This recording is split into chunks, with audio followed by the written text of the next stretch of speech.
Hey guys, welcome back to TechMan. Today, let me show you how to set up Passkey on Coinbase. Setting up passkeys on Coinbase is a secure and convenient way to log in without using traditional password. Passkeys, developed by Apple, Google, and Microsoft, use cryptography to generate a unique code for your account.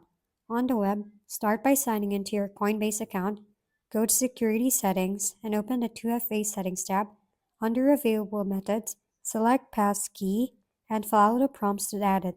On mobile, sign in, tap the 9-dot menu in the top left, go to Profile in your 2FA. From there, select Passkey and follow the instructions.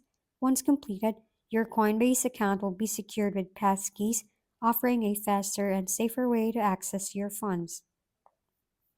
If we've been helpful, kindly give us a thumbs up and don't forget to hit the subscribe and bell button for more contents.